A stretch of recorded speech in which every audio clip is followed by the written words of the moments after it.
What's up, everybody? Welcome back to the Pohada podcast. As usual, Matt Browse, the host of these conversations, as well as the guy behind the camera at Pohada Photography. Do check both those out on the various social medias, Instagrams, and Facebooks. This time around, I've got a BSing with a Black Belt episode with my friend Ben Locken from the Cellar here in St. Paul, Minnesota. Also the owner, operator, and head coach at Forged Fitness, a gym for fighters and fitness freaks alike on the St. Paul side of the Twin Cities here. In this conversation, we cover a fairly wide variety of topics, including his MMA fights, his experience in kickboxing, obviously his experience becoming a Jiu-Jitsu Black Belt, but we also get into some training theory for sports performance, as that's a little bit of my background as well. Anyhow, without further ado, my conversation with Ben Locken. Yeah. I think it's actually sort of a byproduct of these smartphones. What do you mean? We're constantly taking photos of each other and ourselves. Yeah. Like how old are you? 32. Okay, so like when we were kids, even. Yeah. when we were kids, like, and we were coming into internet and all that stuff, but like someone taking photos of you wasn't normal. No. It wasn't typical. It wasn't, and most of us would have been like, yeah, well, now we're constantly like, yep, here's this and here's that. But it also normalizes a little informality in photos. I think, it does. Too. Yeah, that's a good point, too. Photos were, look at the history of photography, staged portraits. Yeah. Now it's like photos of everything. Mm-hmm. Same thing with video, too. Eating. Yeah, here's my food and here's me eating it. Yeah. But like you'll see professionally placed videos. Like, here's a video ad for my gym. Mm-hmm. And it's like shaky handheld footage. Even with a nice camera, let's say. But like shaky and even selfie style. Yeah. It's just normal. Yeah. It's funny how industries will evolve like that. Yeah. I'm going to check on him, see what he's getting into. Just so we don't bark. The main thing is hiding all of his balls. It's your job, since you're here, to throw the ball for him.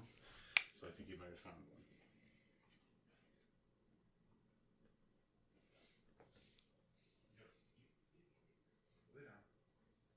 Lay down. You find one? I think it's honestly just a closed door. How dare I close a door? Don't close that on me.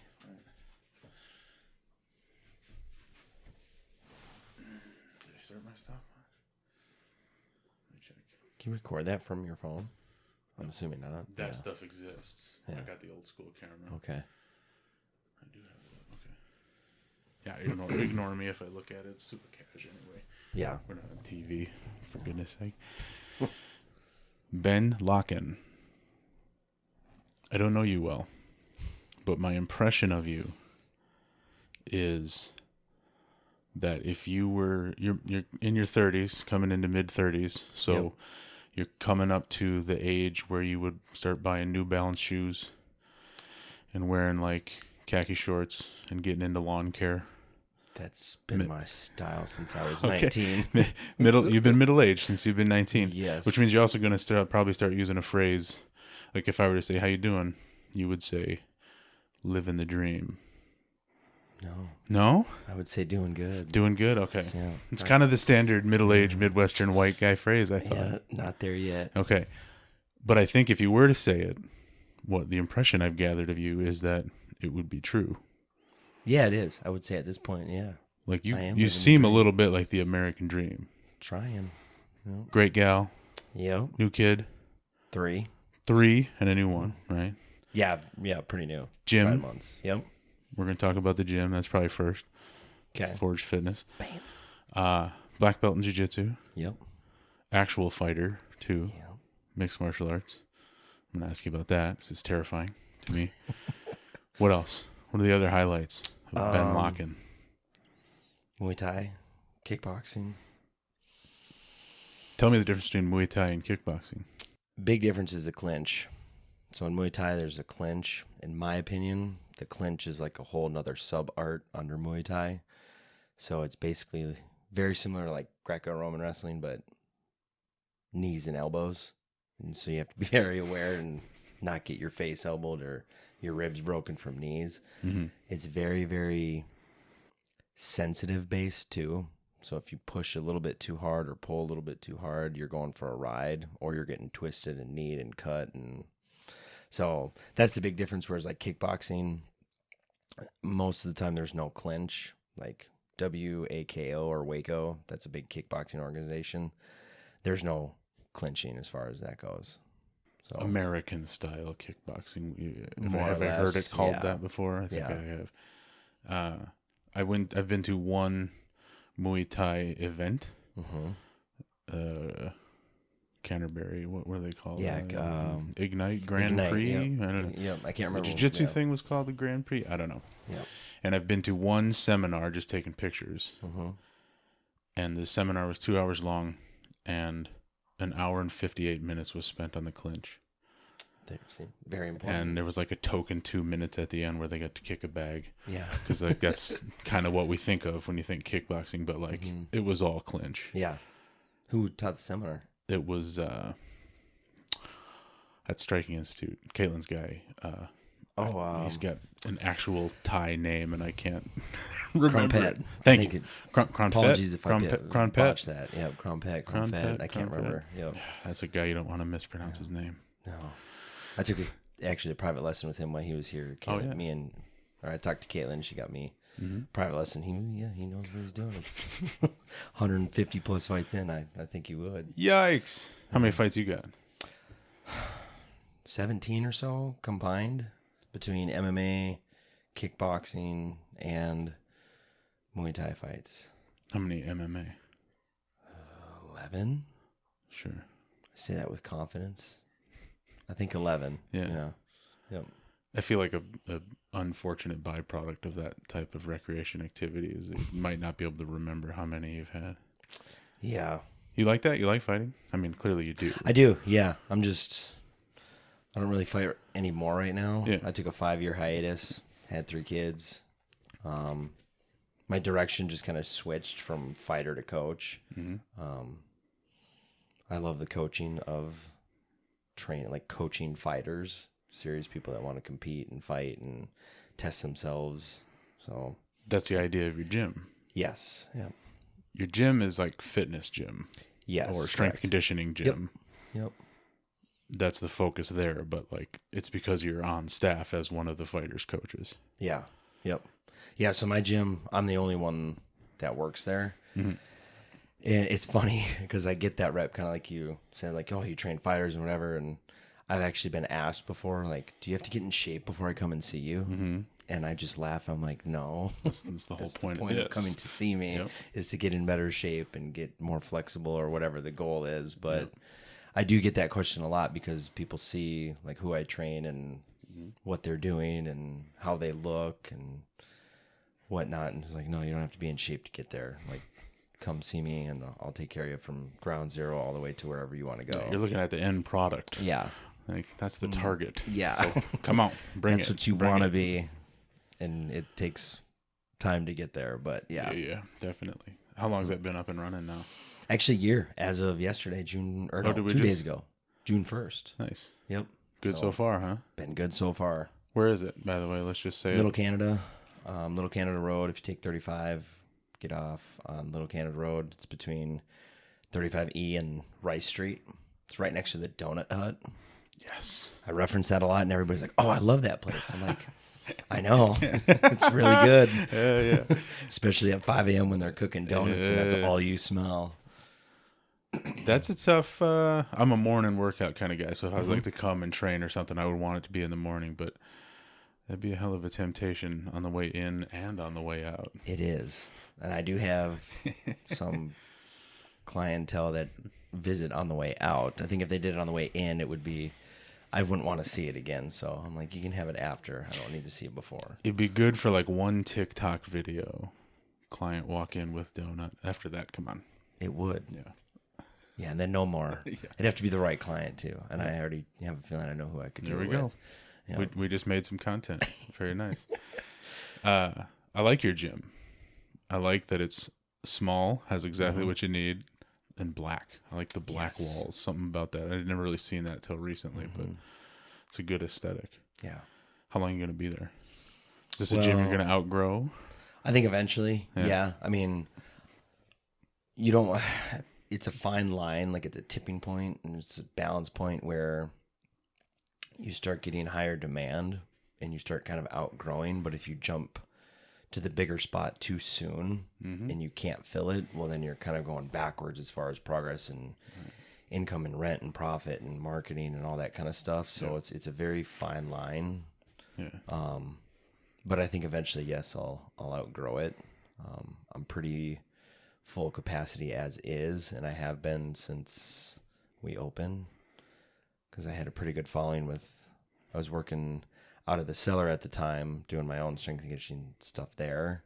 They were allowing me to do that, and then shifted gears and kind of wanted my own place, and they were cool with that. So, yeah, the people I was training there, I just kind of continued to train at my spot, and that's all she wrote. That's another version of like the dream to open a business with like clients. Yeah. With customers. Yeah. It was just awesome. Like, all right, I'm here now. Yep. Yeah, that's fantastic. Yep. Yeah. Now, do you operate mostly like we have set class times, this type of deal? Yeah. So I got a couple, most of my stuff is small group.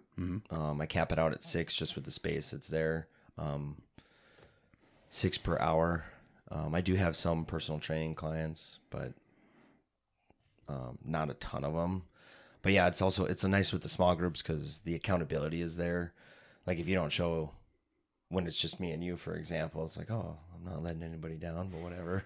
Whereas if you don't show, you got the group like, hey, where you at? And where were you? And it's been 2 weeks, I haven't seen you. So it helps people stay accountable, and it also helps like push when you're feeling tired and you're not wanting to do this or you're not wanting to be there, and you kind of glance over and so is still working. Like, oh man, I don't want to be the wuss, for lack of a better term. Or even just walking in. Like we've all dragged our ass into the gym. Yep. But then there's people there and you're talking smack or whatever, cracking jokes or planning on donuts afterwards, and you get energized, you know. So gotta earn that donut. Fitness people, as well as fighters. Yep.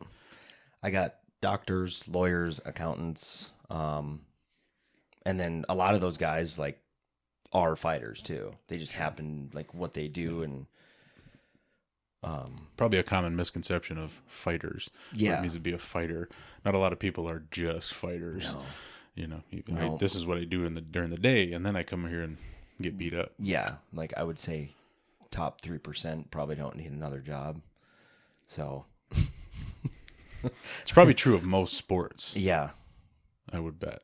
Yeah, and 3% I think is a little generous. Yeah, it's probably even smaller. Sure. But I mean, look at UFC level guys, or even like high level kickboxer, Muay Thai fighters.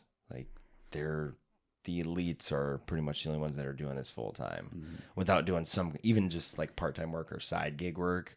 Like, oh, I'd run private lessons. Like, okay, well, that's a job. You have another job. That would be a job there. Yep. But like the Joneses, McGregors, those guys, I mean, those guys are all set, but like 4 people. Yeah, exactly. Their equivalent in equivalent organizations aren't as set as they are, and it trickles down real quick, I would assume, in terms of financial viability. You fully switched over to coaching now? Well, I recently, back in February, after a little 5-year break, I fought for Waco, down in Nashville, which was appealing.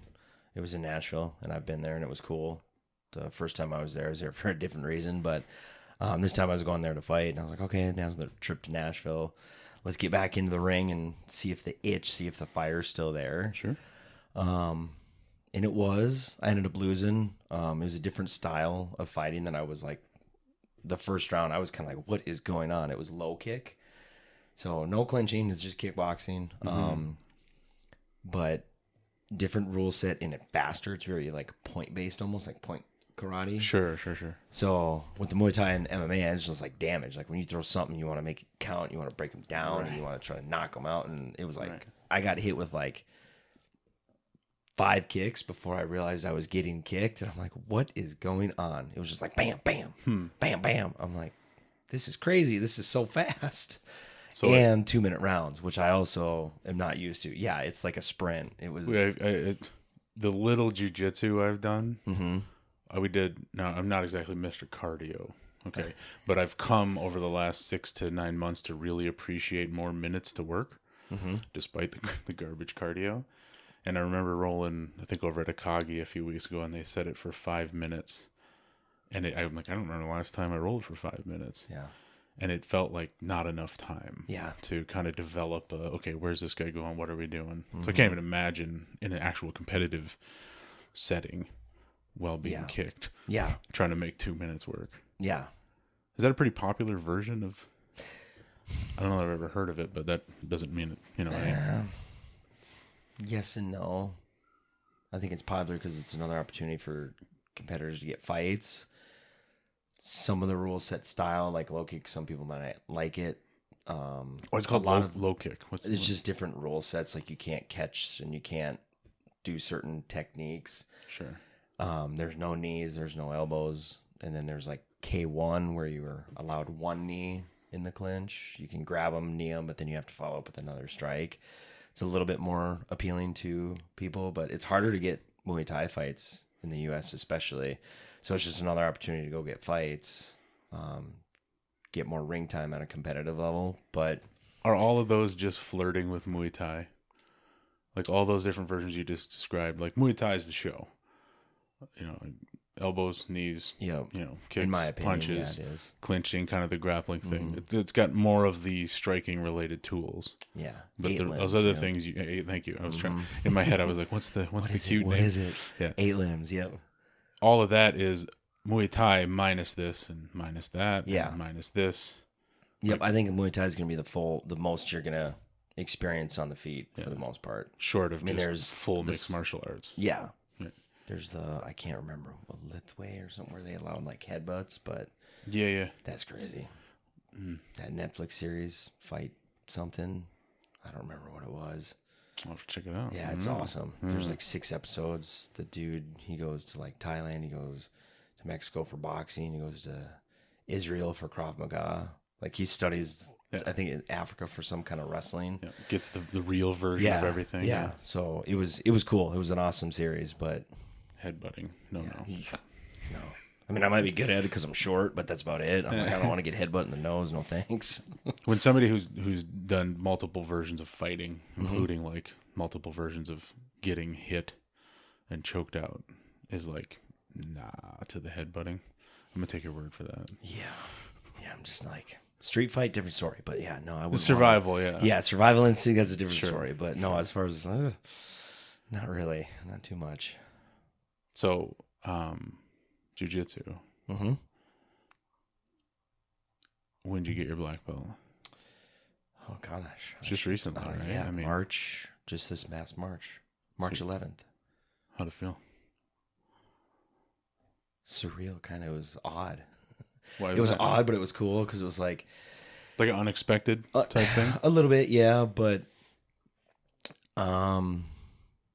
as weird as it is, like that's like the goal that you set out. So took 12 years to get it, some off and on training time and whatnot, but it took 12 years to get this black belt, and which is pretty fast. No, about average. My pitch on this, not being there, but having heard these conversations, I set stuff like that relative to how many people have tried the thing or done it for a year. So if you include all those like blue belt and out bodies, true, 12 years black belt's pretty quick. That's a good point. Everybody else quit long before that. I didn't think about that. That's a good way to spin I don't know. I always got to go abstract. Yeah, that was good. Yeah, that's good. But when it actually is like tied around you from your professor, it's like, all right, like you did it, but yet it almost restarts your brain because it's like, okay, I got to the goal that I set out, but it's like you're almost starting over now because they think you're ready for it and whatnot. And then there's a whole nother, in my opinion, kind of responsibility with a black belt as far as how you carry yourself on the mat, how you roll with other people, or how you enter the mat and how respectful you are. It's not just like, okay, I got the skills, I'm a black belt, I can beat everybody here, and you're late and you're like blowing snot rockets and leaving tape on the floor. You know, I mean, I think it's not a flex. Not really. Yeah. It's not like, oh, I did it, and you're walking around all sticking your chest out. It's more, it should be humbling, and now you have a bigger responsibility, so to speak. And then, like I said, the skill set just starts over because everybody's got said that, by the way. Yeah. Every black belt I've talked to, they've said they had that same thing. Yeah. It felt like a reset and responsibilities and stuff, but like even just my game, my skill set. Because it's like you took a path to get there, and everybody's got their own little path. But like now my approach is I got to try to now understand other people's games and other people's paths of how they're going to get there so that I can not only learn what they're doing, defend what they're doing, and then show and potentially teach what they're doing. So it's like, it's not just my game now, it's everybody's game. You have to kind of understand, expand, and learn, and be able to explain it, because now when there's a question, where do you look? Oh, there's 2 black belts over there. I'm going to go ask one of them. Mm-hmm. So it's a little bit of a switch to a coaching type of. Mm-hmm. And that mindset might just be me, just because I've been coaching for a long time now, and I've always had the helping heart, if you will. Mm-hmm. Even when I was fighting in training, full-time, if that's what you want to call it, like I had a couple of people ask, "Oh, you want to hold pads or hit pads?" I was like, "Oh yeah, I'll just hold pads for you." And it was funny, after one of the sessions, I was holding mitts for somebody, and Ryan Murray, actually, he's like, "Why do you hold pads for everybody?" He's like, "You should get paid for that." I'm like, "Really? You think I could?" It's like, well, it's your time, it's your body, and like, yeah, you should get paid for that. The body piece, I would assume, is, I mean, that's a lot of force being implemented on the body. Yeah, it's crazy. It's one thing to punch something, it's another thing to just absorb it for 2 hours. Yeah. Oof. It's crazy. But when he said that, I was like, oh, like immediately there was a shift. Like I could like make this a career, even when I'm not fighting. I could make it a career and coach and hold and actually get paid for it. Seems reasonable. Which I thought was awesome. I'm like, yeah. So, and then kind of with the black belt thing too, you can also start doing that now too. Mm-hmm. It's like, oh, you got a black belt and somebody likes your style or likes what you do or likes your persona or personality. They want to come to you and learn from you because they like you and like what you do. So is that on your list? Coaching jiu-jitsu, teaching jiu-jitsu specifically? Yeah, a little bit. I like more of the kind of the no-gi MMA style of jiu-jitsu. I love the gi too. I actually used to just totally dislike the gi. Why? And then I don't know, just with MMA, I was like, the fighter thing. Yeah. Like, oh, I'm not going to have a handle on gi and whatever. And then when you start not being the stronger, more athletic or sweaty one to slip out of things, like, I should probably learn some technique here. And then I started getting more in the gi, and I can't just like yank out of things or rely on being faster, slipperier, sweatier, whatever was getting you kind of out of things. Sure. It's like I got to realize what the techniques are, and with all that extra friction and handles, it tightens up your game. Yeah, forces you to kind of think tactically a little bit more. Yeah. Okay, we're stuck. Yep. Now what? Mm-hmm. Yeah. More of a thought process of how you're going to approach something versus just, let's just dive in and see what happens. That might be why I don't like no gi. I'm absolutely afraid to dive in and see what happens. Not for, I might get beat, but like, I don't want to clunk somebody's head with my big noggin and hurt them. But you know what I mean? Like we're all damn near 40. Let's just calm down and focus on these grips and slow this all down. That's kind of my. That's why. Because that's right. Like it slows it down. Like it's nice to think your way through it. I like to chat as I roll too. So let's just calm down. Doggo. He's thinking about it. What's your? Tell me about your jiu-jitsu. What do you like? Like, what's your style? I'm kind of a half guard guy. Save for maybe height, you sort of suit the stereotype. Yeah. Based on the impression I have. Yeah, I like top half, and to me, it's not top. It's not like top half guard. It's top half mount. as I was told one time, because with punching, I'm half mounting you, and I have one of your legs, and now I can control and manipulate your hips as I'm elbowing and punching your face. Half guard is good, but to me, where's the guard? It's on your back, on your back, right? You got full guard. Guard is on your back. Right. Closed legs. Half guard, you're on your back and whatever. And top half guard, it's like, no, it's top half mount. So I actually really love that because it visually, I mean, like factually in a way, it makes more sense. Yep. And I mean, I quote unquote play a lot of half guard, top and bottom. So it kind of resonates with me. Mm-hmm. I've also called, because I'm sort of obsessed with being in mount, which is your heavy and hacky jiu-jitsu. So you want to get on top so you can catch your breath. It's fundamentally what I mean by that. And I've called it closed guard bottom mount because it sort of fun in a funny way is. Mm-hmm. But it also just cheers me up when I'm stuck in closed guard because I suck at closed guard. You know, I wish I was in mount, so I'm in bottom mount. Yeah. Yeah. What else you got? What do you like to play?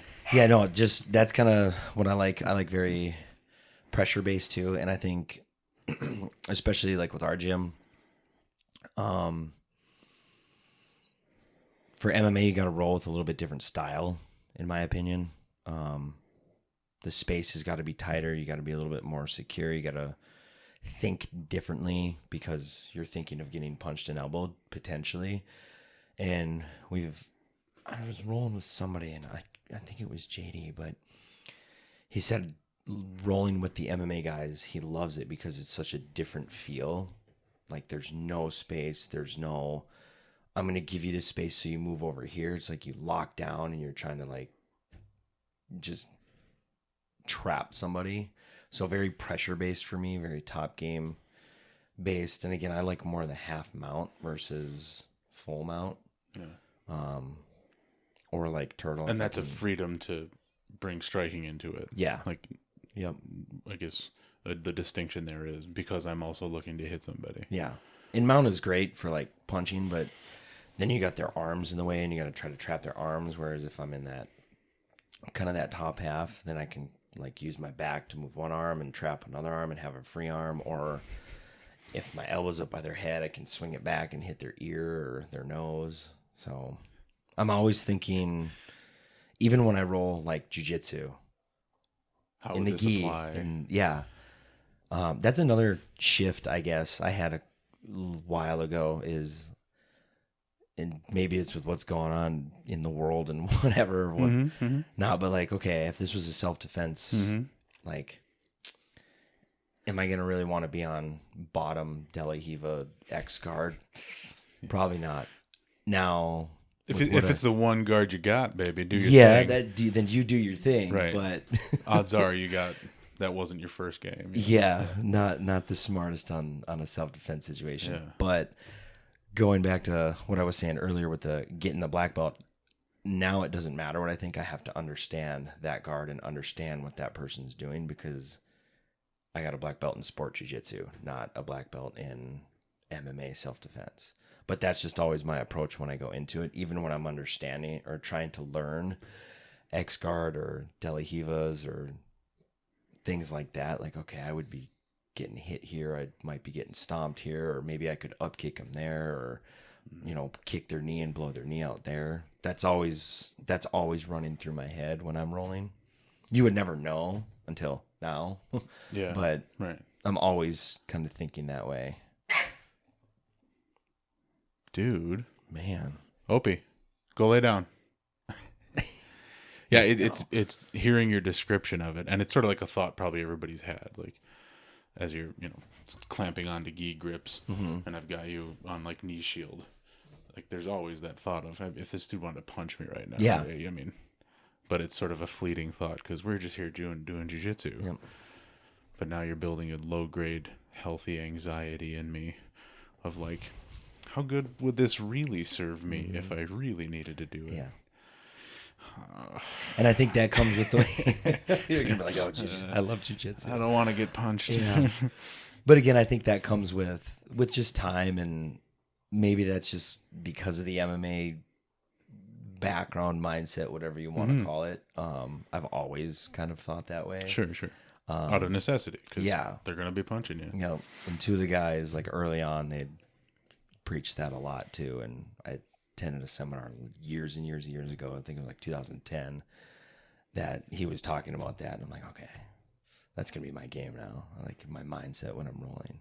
And it is a step in the right direction of thinking of it all in the most probably important functional way, which is self-defense. You know, then it extends into like weapons and crowds and whatever. But at the very least, if the person I'm trying to fend off was swinging at me, how well has my training, you know, prepared me for that? So it's a good thought for sure. Even if you're never going to go. Yeah, hopefully you never try to be the UFC champ or whatever. On the street, Yikes. No. Did you and Pam both get your black belts the same day? We did. Pretty cool, huh? Yeah, that was cool. That was like y'all been training together forever type of thing, I would assume. It's my impression. Yeah, no, we've been however long I've been at the Cellar. Shout out to the Cellar, by the way. You should try to get people to plug the gyms. I don't know if we said it yet, but the Cellar. The Cellar Gym, Forge Fitness, you know. Instagram handles, follow them. All that. But yeah, no, we've been training partners since, I don't even know, 2016, I think is when me and Katie started over there. Maybe 2015. Who's Katie? Katie is my wife. There we go. Just the official shout out. Yeah. Get Get that out of the way too. Make that legit. She's got a point now. Let me ask you a question. At that last tournament, Grand Prix? Yeah, Grand Prix. Yes. Why can't I remember the name of stuff? Yep. You and her were cornering for two guys. Who were they? George Bezerra. I think I said his last name right. Sorry, George, if I messed it up. He's probably used to it. Yeah, Gabriel Almeida. Yeah. Yep. Can I ask you a candid question? Sure. How qualified did you guys feel? Not at all. To be cornering those boys? Not at all. You can ask Pam when you see her, but I was like, what am I going to tell this guy? Yeah. And I don't know nothing. Yeah. But I remember seeing the post, you guys got your black belts and like, you know, nothing but respect or whatever. But then I'm watching those guys and I'm going, I feel like, you know, it was intense. Yeah. Well, and that's the other thing, like going back to like, you're starting over. It's like, okay, you got a white belt and you got stripes and you got a blue belt and you got stripes and years and time on the mat and whatever, like black belt, like there's degrees and whatnot. But if you go to compete, and a lot of people have like a competition belt and they don't put stripes or degrees or whatever. And so you're like, okay, is this guy 6 months of black belt or 10 years? Yeah. Like there's levels upon levels upon levels at black belt, which is just crazy to think about. Right. Yeah. I was listening to a podcast today and the guest, it was like a round table on jiu-jitsu, and the guest had been a black belt for 19 years. Like that's almost as long as anybody I personally know has been doing jiu-jitsu. Yeah.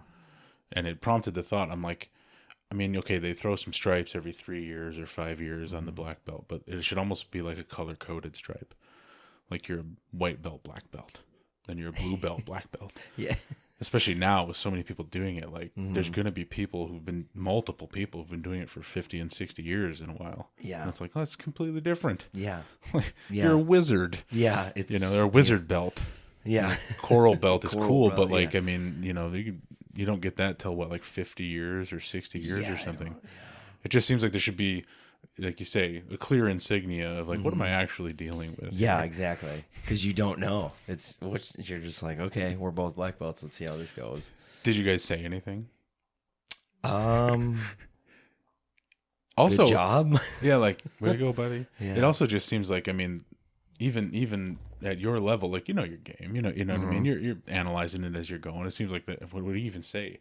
Yeah. Regardless of level, like, you know what you're doing. Man, you've been at this like 15 years. Yeah. It was wild, though. Those fights were wild. Yeah.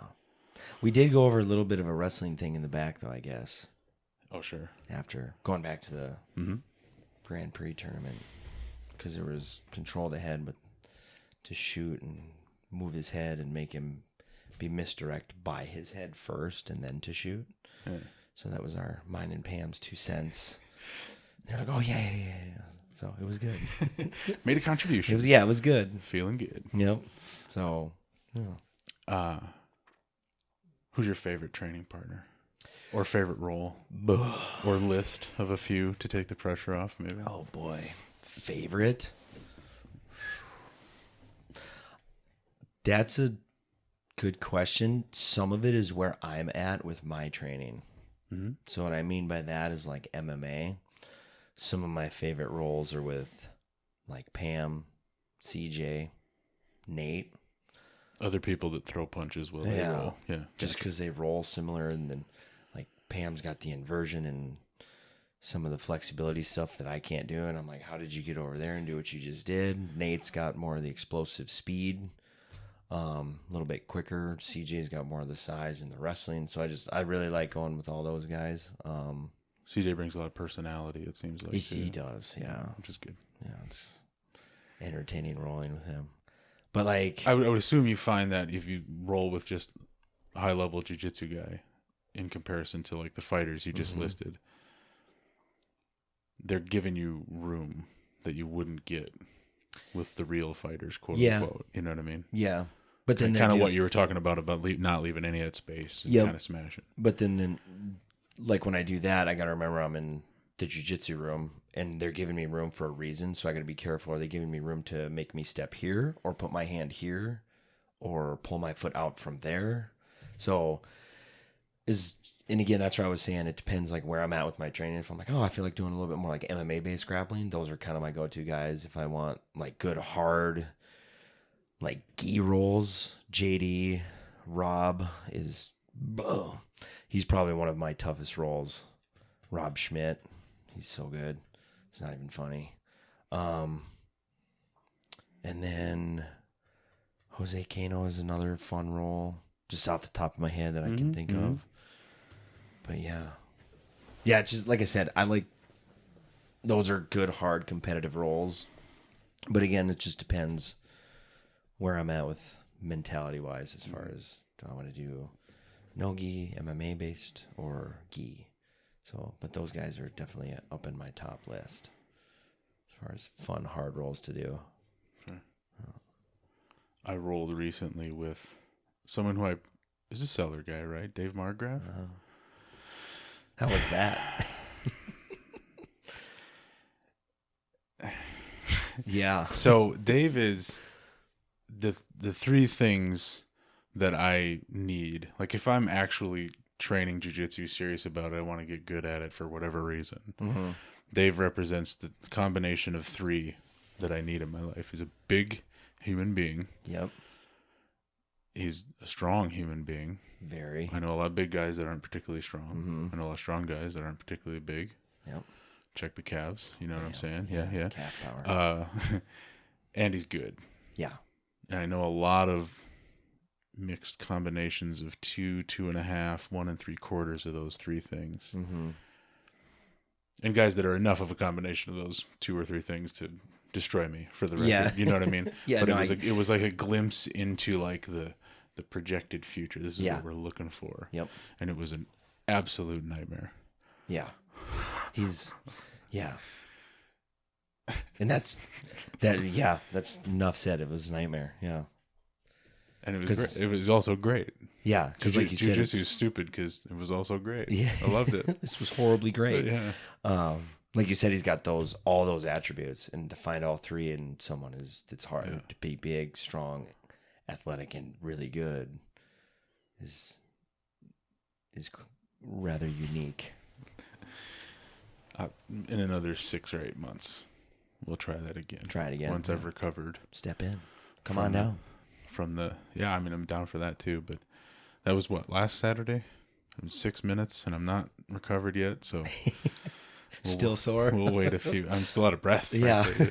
We'll wait a few more months. I'm assuming this is almost a dumb baiting question. I'm assuming this is a stupid question on its face. I'm assuming you consider fitness an integral part of fighting, but jiu-jitsu in particular. That's your business. Yes. How do I get fit for BJJ or for fighting? Come and see me. Okay. Sales pitch. Boom. No. Give me the philosophy. So, and this is, I love kettlebells. Kettlebells are probably my favorite modality to train with, especially combat athletes. When they're in season, even more so, or in a fight camp. 8 weeks out from a fight, I love kettlebells. I love flows. I love the creativity that I can have. Mm-hmm. When you say more so, you mean at the expense of other stuff? Yes, getting closer and closer, to ditching barbells. Like I like dumbbells. Dumbbells are okay, but it sits in your hand differently. Yeah. They're designed to be lifted. Yeah, like kettlebells, you can. I don't know. They're just great. They're so versatile with what you can do with them. But yeah, I don't do a huge amount of barbell work. Now, again, it depends on the individual, but let's say 6 weeks out from a camp or a competition date, let's say, I kind of put the barbells on hold, but I focus on all the barbell stuff outside of camp so we can get bigger, stronger, all that good stuff that you can do with barbells before we get to a camp, so to speak. And then when you get into camp, because you've built a bigger, badder machine, now I got to get that bigger, badder machine in better shape with the same mobility, with the same coordination.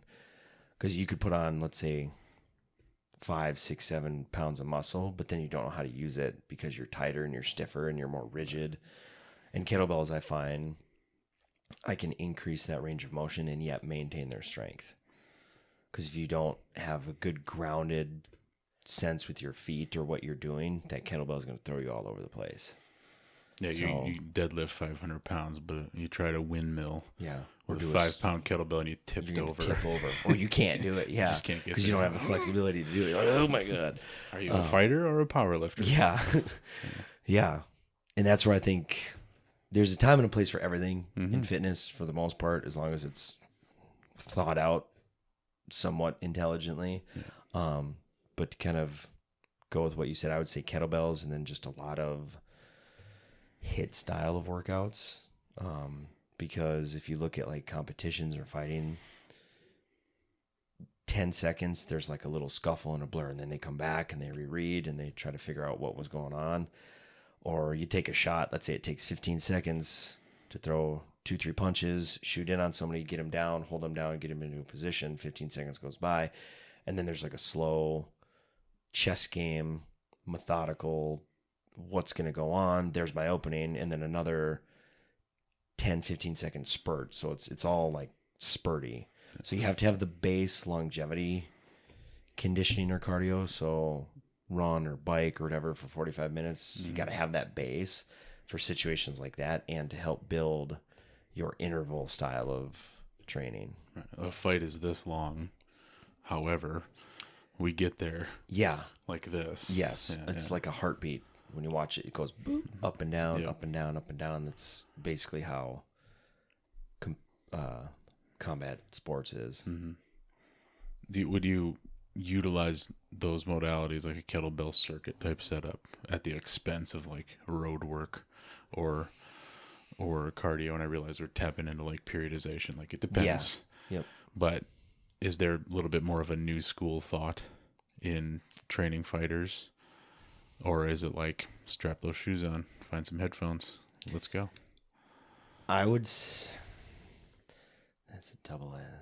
a tricky question. Let's go. Let's do it. So... Mics are on.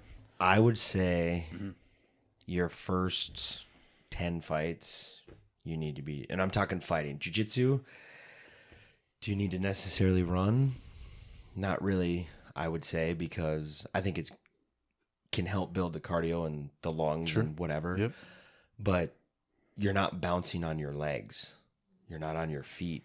Obviously it starts on the feet, but for jiu-jitsu, I'd be like, push the sled. Yeah. Push the sled all day, back and forth, forward, backwards, sprint it, drag it. Just the nervous system and vestibular and whatever specificity. Yeah, because like crawl around. Bear crawls, like all that kind of stuff. But as far as the road work goes, with more striking or MMA-based fighters, I'd say at least 10 fights, you need to be doing road work 3-4 times a week at least. Once you have the experience of what road work is, then it's up to you as far as how you get weight down, your base cardio there, your foundation with your legs, road work, jumping rope. First 10 fights is a must, in my opinion. After that, like, okay, you think you got it figured out. Maybe you start to play with it. Like, individual variation after that. And yeah. Like some would disagree with me. Like true old school thoughts is like, nope, you got to run before every practice, 30 minutes. Like me, I would be, I don't have the runner body. I don't know if you can see that or not, but I just don't. But I did road work up until I got 17, probably 15. Then my knees started giving me trouble with running. Yep. But I also did go from literal road work to trail work, and that helped a lot. And everybody's got different issues in knees and hips and whatever, and not everybody can go do the road work. If you can and you love it, I'm a little jealous of it because I just don't. I'll sprint all day, but I don't like the road work stuff. It's just bleh for me. But yeah, the road work before every practice thing sounds amazing. It's old school sex appeal. I watched Rocky growing up, like everybody. I get it, but it also sort of ignores the fact that like some things aren't so great for some people. That's a lot of impact on. Am I structurally ready for that? Yeah, and it's not actually my sport. Like, can I develop cardio elsewhere, et cetera, et cetera, et cetera. Yeah. And especially with Thai boxing, it's very like you got to do it. Like you go to Thailand, that's what they do. They run 30, 45 minutes, and then they go do their workout, and then they take a break during the day because it's so hot, and they come back, and they do it again at night. Been doing it since 4, 5, 6, 7, 8, 9, 10 years old. Like, they're just geared for it, where I didn't really do road work till I was 19. I did football and sprints and whatever, but I was like, oh, I'm going to go for a 45-minute run. Like, no. So it just... You got to take a little bit after the 10 fights, in my opinion. Like I said, you got to take a little bit more of a personalized approach. Like, can this body hold up with this? How are their knees? How are their hips? Is the road work deteriorating their body more? So then I got to try to fix it as far as a coach or a fitness. Or is it deteriorating and wrecking it, and then they can't kick and pivot correctly because they're so jacked up with their legs? In my opinion, newer school thoughts, you got to take that stuff into consideration. Can I get cardio without affecting my ability to fight? Yeah. Period. Yep. And like I said, I'm jealous, envious, whatever, of the people that can do it. And super simple. Yeah. Go for a jog. Done. It's, But I just, like my last fight in February, I ran twice. And it was 25 minutes each. I did sprint work. Sure. But the road work where you just go for run, quote unquote run. It was 25 minutes and I did it twice. I think that sentence, what you just described there, might be a fantastic sales pitch for somebody considering getting into fighting, but they just hate the idea of. That's why I didn't wrestle in high school. Yeah. I was like, I like lifting weights. You guys are like running 3 miles. Yeah. I was like, how long are wrestling matches? Well, like 3 2-minute periods or whatever it was. And I was like, why are you running 3 miles? I'm not an expert on this. But hadn't been to school yet for it. I'm like, I get building a base, but like it's like the end of the season. You just ran for a 3-mile run. Yeah. I dig that because it basically confirmation bias on part of my thought in training. Yeah. If you looked at the way I train powerlifters for meets up through like year 5, you would look at the progression of relative percentage for the bulk of each individual program and be like, really? This is not as heavy. This is not 90-95% as much as I would have expected. Maybe not you, but like somebody, you think, okay, it's 1 rep max. So I'm going to lift heavy, do the meet. Yep. I spend a lot of time basically in the early years, which is what you're describing, the first 10 fights, building as broad a base on that pyramid as we can. Yep. 8s and 10s on squats suck, especially with like a reasonable relative intensity assigned, but we're pushing the edges of that pyramid out, and the wider the base is, the higher the peak can go. Yep. And it's such a long-term thinking. I think that's hard for a lot of people, to 5-6 years in, and I'm like, hey, you're almost an intermediate now. Yeah. Like, and they're like, well, no, I've been doing this for years now. Yeah. You don't know, because at least in powerlifting, I'm sure there's a corollary or an analogous thing in fighting, you know, getting too big and heavy very often is really hard on the body. You know, I want a lot of tensile strength and motor control patterns developed before we get to a lot of that. Yeah. And people get big and strong and hit PRs and bigger numbers still without banging away against heavy sets of 1, 2, and 3. Because again, you've been doing this 2 or 3 years. Let's build the bottom of the pyramid still. Yeah. Same kind of idea. Yep. Yeah, exactly. Long term. Yep. Injury free, hopefully.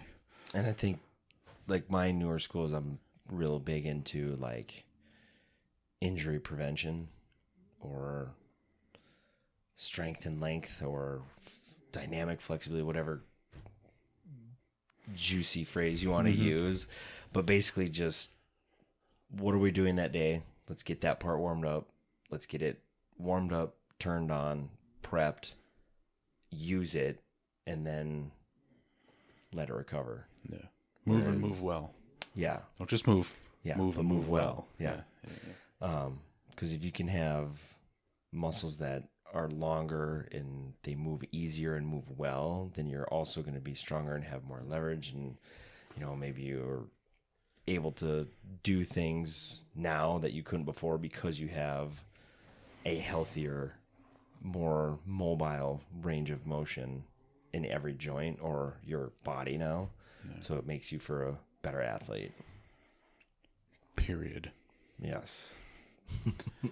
One of the regular questions I ask in these is for advice in jiu-jitsu. And I always ask this of the black belts. So I say, however the framework is in your head, and I might be putting you on the spot, but give me advice if I'm a white belt. Give me advice if I'm a blue belt, et cetera, et cetera, et cetera. So somebody comes and says, oh, you're a black belt in jiu-jitsu. I'm a white belt. What's the deal? What's your advice? For white belts? And blue and purple. Yeah. The whole deal. For white belts, I would say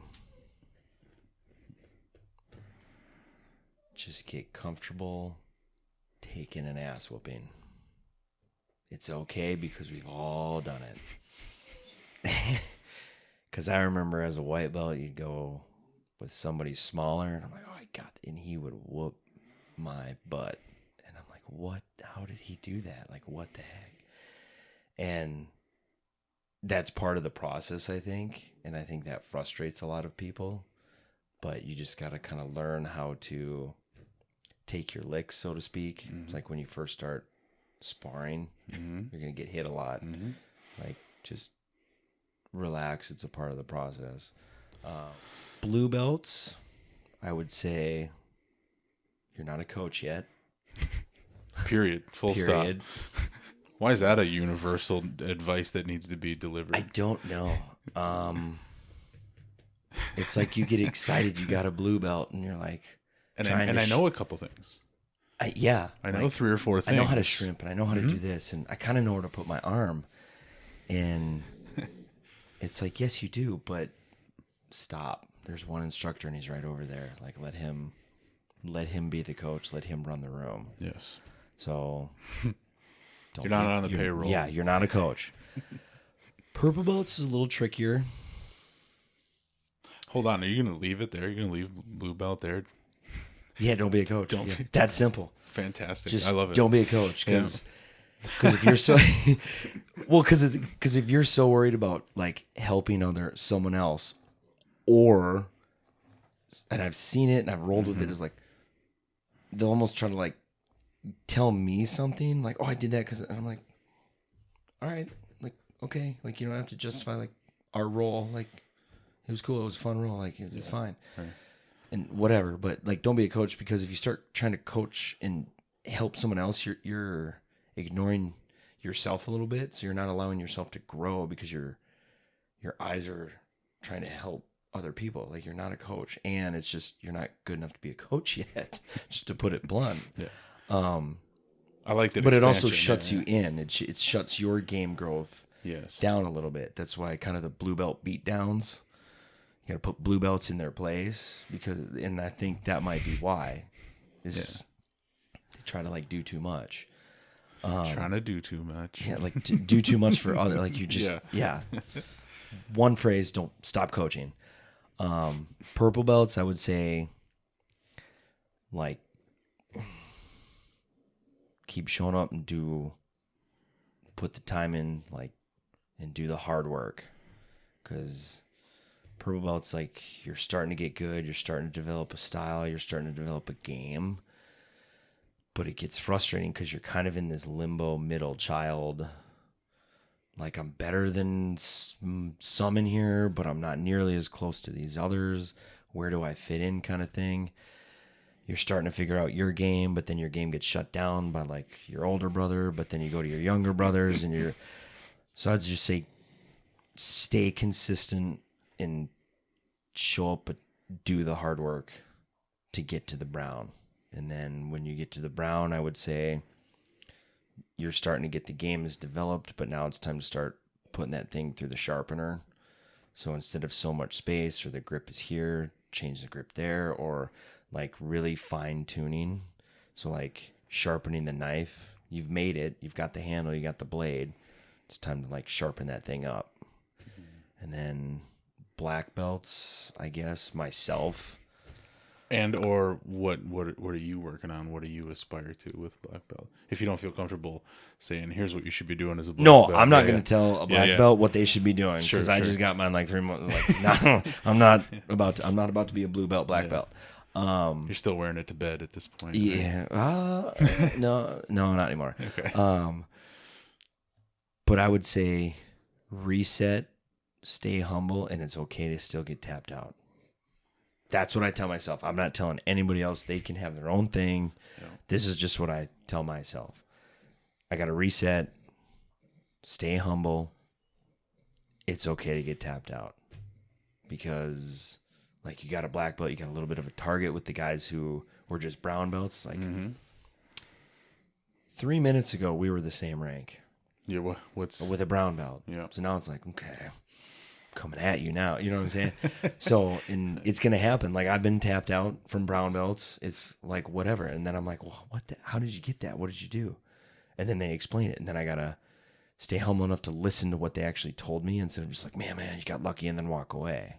You know what I'm saying? So for me, reset, stay humble, and it's okay to get tapped out. Feels like good advice for everybody too.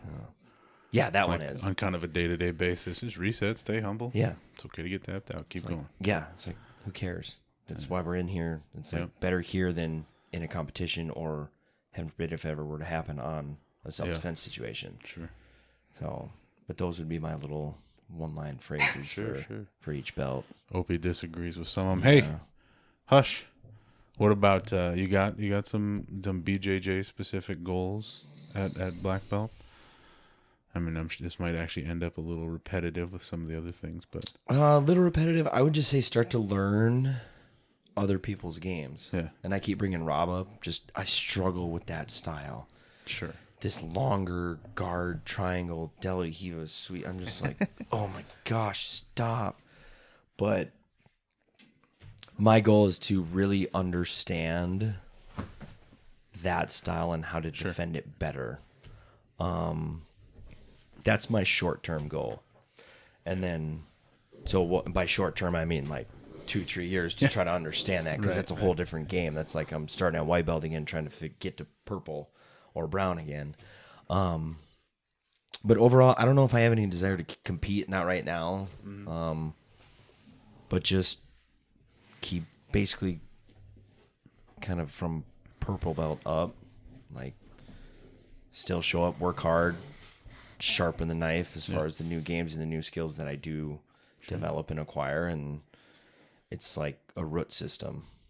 Just, it's not just this path anymore. It's like, I got to come back and go over here, and then I got to come back and play over here with this, and leg locks, ankles, chokes, collars, sleeves. It's an endless growth, which is why I love jiu-jitsu. Yeah, that's why it's interesting. That's why it's awesome. Sure. You're never done trying to get better. No. Yeah. Closing thoughts? What else you got? Call anybody out? Call anybody out. Tell some jokes. I'm not a joker. I am a joker, but I'm very flatline, sarcastically. Not joking. a formalized knock. No knock jokes. Yeah. No, I mean, cool, man. As far as the jiu-jitsu route, it was a long journey and 12 years and starting over. So, it's amazing how universal that phrase is. I said that earlier, but like, the starting over process. Yeah, everyone's like, and okay, I'm a black belt now, and now here we go. Yeah, it's like, it's weird because like Dave tied it on and George was there, and you do your first roll, and you were like, I was like, oh my God, what do I do? Like, where do I grab? Like, do I grab their sleeve? It was weird, and maybe that's just me and whatever. Sure, but other people might be like, this guy's crazy, whatever. I don't know what he's talking about. How you're describing it is closer to how multiple other people have described it for me. Yeah. So it's But shout out, I guess I would, if I had to give out anybody particular. I mean, obviously all the instructors, Dave, George, list could go on, but Mike Nimlos actually. So when I first started, I was doing 4 years or so, just attending classes and whatever. And I was getting kind of frustrated, and I was like, maybe I'll just do Muay Thai and kickboxing. I was talking to him one day, and he's like, well, why is that, buddy? Super helpful dude. And he started doing some like privates, like we'd hold pads and then we'd go and do some just like drills and whatever. And he actually kind of relit, if that's even possible, 4 years in. But like, no, I think you should stick with this. Like either way, he was a catalyst. Yeah, because I don't think if he would have been there, I probably would be just Muay Thai kickboxer, maybe MMA, maybe. Probably just more of a straight up no-gi guy. But he kept me hungry to like learn and expand gi jiu-jitsu. So I would say him for sure. But you could also hypothetically say, well, if that dropped away, maybe something else would have dropped away. True. I mean, that cascading effect, so who knows? Yeah, could have been a more important catalyst than you might realize. think. Yeah. So, well, that's the other thing I always get. I'm going to go down a rabbit hole now. Yes, like, please. Let's do it. Do you ever wish you would have wrestled? And I'm like, yeah. Sure. Why not with what I do now? But let's say you wrestle, you go D3, D2, D whatever, would you go and you go do college wrestling and you completely shred your knee, and now I'm not into fitness and like fighting anymore or jiu-jitsu. I'm like, I just blew my knee out and whatever, or I jacked up my neck, or so it's like, I think part of the path, like everybody can always say is, I wish I shoulda, coulda, woulda. I'm like, do you though? Mm-hmm. Like, if you're gonna chase a hypothetical, let's chase some hypotheticals. Yeah, it's like, do you? Because like I'm here coaching at the Cellar, having my own gym, married, 3 kids, yada yada yada. Living the dream. Living the American dream. Living because the dream. Of, like you're gonna say, the path. Because of the path I took and didn't take. Bingo. So, and even like welding, like I was a welder. That's Forge Fitness. I don't know if you can kind of see it. It's actually an anvil. Yep. So metalwork, metallurgy, welding. I didn't know that. I assumed from the hands and wrists and forearms. Yeah. So, but I liked molding and creating things. It was like, okay, that trailer didn't exist like 3 weeks ago, and I built it. It's awesome. But it wheels off, and that's it. It's done. Whereas forging people, humans, like, okay, I made that dude lose weight. I made that girl get more self-confidence. I made these people feel better about themselves, and they'll carry that hopefully forever. So I like molding and shaping and forging people versus product, which I think I went from welding to fitness and coaching, and I knew I was always going to be a better coach than fighter because of that reason. So, but that's where Forged kind of came into. That's why the name and the principle behind it. So, awesome story. I like that. That's a great explanation. Cool branding and all that. Thank you. One last note, and then we'll cut it. Yeah. Send Nimlos a message. Tell him you want to hear him on this podcast. Deal. Done. I will send it to him. I'll send it to him as I leave. He'll send an eye roll emoji, I'm sure. Will you put up to this? Thanks. Thank you.